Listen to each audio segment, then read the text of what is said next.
What is up, movie nerds? I'm so stoked to be here with Blaine Fuller. He's a filmmaker, producer, writer, director. How are you doing today? I'm doing well. Thank you for having me.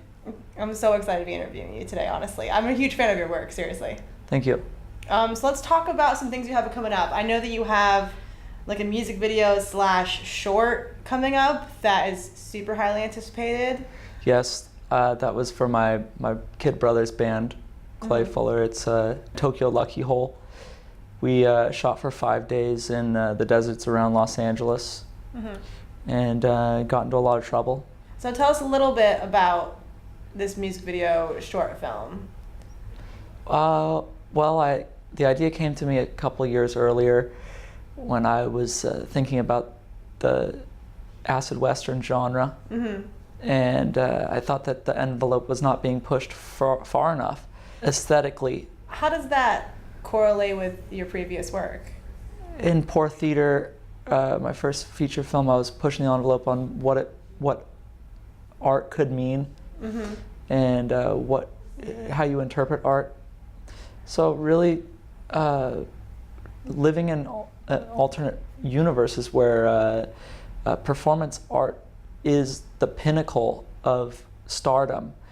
So to be the best performance artist in the world is to basically be a king.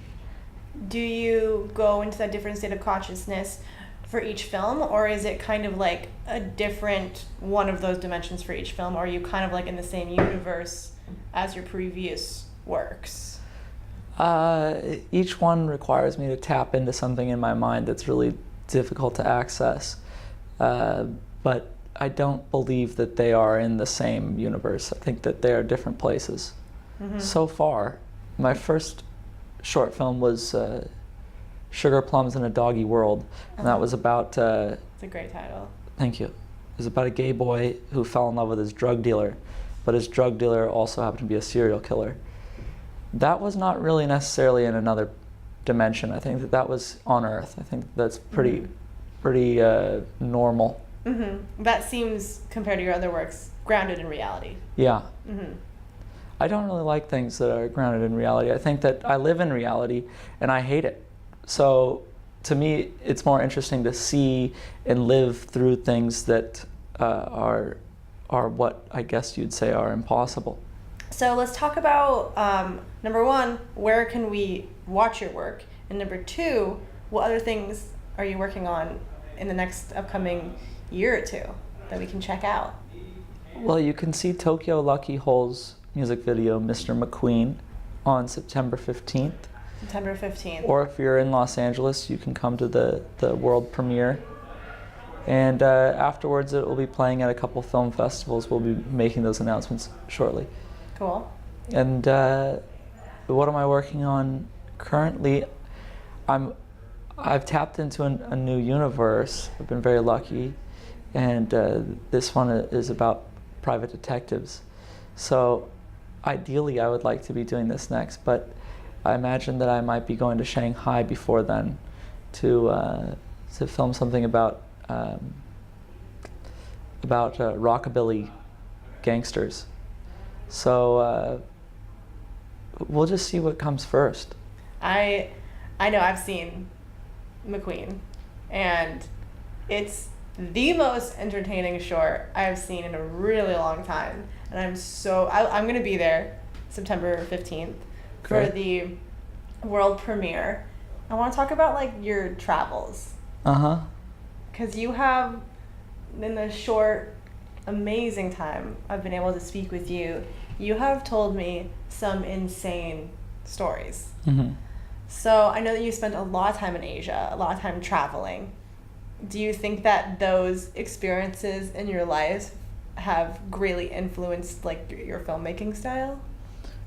Yeah, I can definitely see a divide in my work from pre-Asia and post-Asia. There isn't much pre-Asia. Pre-Asia? There's nothing? Well, Sugar Plums in a Doggy World was before I was in Asia, and it was really grounded. It was also pre-acid. So those things were major influences on my faculties.